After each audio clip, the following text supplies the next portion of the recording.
अस्सलाम वालेकुम नाजरीन, कैसे हैं आप सब लोग। उम्मीद है कि आप सब खैरियत से होंगे। मैं हूं आपका मेज़बान परवेज़ इकबाल। आज 6 अप्रैल और सोमवार का दिन है। जैसा कि आप जानते हैं कि मैं आपको मुसलसल आगाह रखता हूं लम्हा बलम्हा कोरोना वायरस के बाद यूरोप की तेज़ी से बदलती हुई सूरत हाल से। तो आज के इस वीडियो में हम बात करते हैं यूरोपीय मुल्क स्पेन की, जहां से अच्छी खबरें आ रही हैं और हलाकतों में मुसलसल कमी हो रही है। इसके अलावा हम आपको बताएंगे कि मजबूरी तौर पर वहाँ क्या सूरत हाल है। लेकिन इससे पहले अगर आपने अभी तक हमारे चैनल को सब्सक्राइब नहीं किया तो फ़ौरन सब्सक्राइब कर लें। इसके अलावा हमारे वीडियो को ज़्यादा से ज़्यादा लोगों के साथ शेयर करें ताकि उन्हें मालूम हो सके कि स्पेन के हालात तेज़ी से अच्छे हो रहे हैं। तो बात करते हैं स्पेन की। स्पेन में रहने वालों के लिए अच्छे दिन शुरू हो चुके हैं। आज अगर हलाकतों की बात की जाए तो 637 अफराद हलाक हुए हैं। मुसलसल चौथा रोज़ है जब हलाकतों में कमी आना शुरू हुई है। अगर मजमूई तौर पर बात की जाए तो अब तक तकरीबन स्पेन में 13,000 से ज़ायद अफराद हलाक हो चुके हैं। अगर ये हलाकतों की बात की जाए तो ये गुज़िश्ता 13 दिन में सबसे कम हलाकतें हैं। जो इससे पहले हलाकतें 950 तक जा पहुंची थी, जिसके बाद मुसलसल हलाकतें नीचे आती जा रही हैं।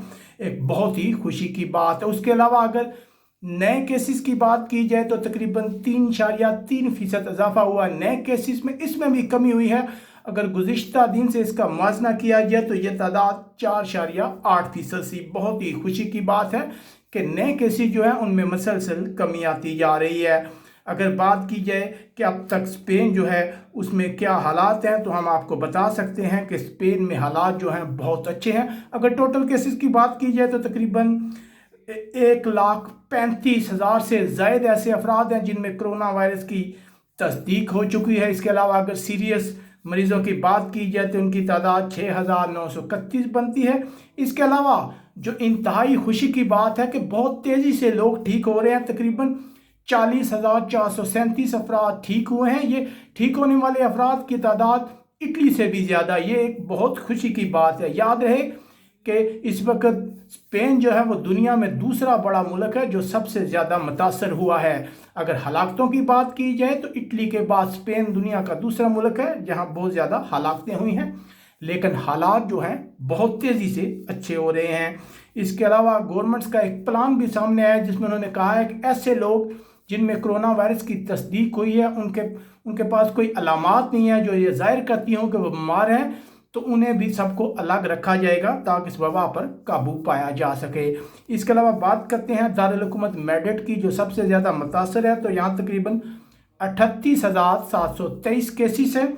अगर यहाँ हलाकतों की बात की जाए तो 5,136 अफराद हलाक हो चुके हैं। उसके बाद बात करते हैं कैटालोनिया की, जहाँ बहुत ज़्यादा हमारी कम्युनिटी रहती है। तो यहाँ टोटल केसेस की तादाद 26,824 है। अगर हलाकतों की बात की जाए तो यहाँ 2,760 हलाकतें हैं। इसके अलावा जैसा कि हमने गुज़िश्ता रोज़ आपको बताया था कि लॉकडाउन में इजाफा किया गया है, लेकिन दूसरी तरफ गवर्नमेंट की ये कोशिश नज़र आती है कि जल्द से जल्द लॉकडाउन को जो है ख़त्म किया जा सके ताकि निज़ाम ज़िंदगी बहाल हो सके, क्योंकि लॉकडाउन की वजह से स्पेन की मईशत जो है वो बुरी तरह तबाह हो रही है। इसके लिए गवर्नमेंट की कोशिश है कि जल्दी से जल्दी जो है हालात नॉर्मल किए जाएं। दूसरी तरफ जो बैनुल-अक़वामी बरादरी है, WHO है, आलमी अदारा जो है सेहत का, उसने भी तमाम मुल्कों को खबरदार किया है कि वो लॉकडाउन उठाने में जल्दी का मुजाहरा ना करें, कहीं ये वबा दोबारा फैलना शुरू ना हो जाए। हम उम्मीद करेंगे कि आने वाला कल आज से बेहतर होगा। आप हमें कमेंट्स करके बता सकते हैं कि आपको हमारी नशरियात कैसी लग रही हैं। अपने मेज़बान परवेज़ इकबाल को इजाज़त दीजिएगा। अल्लाह हाफिज़।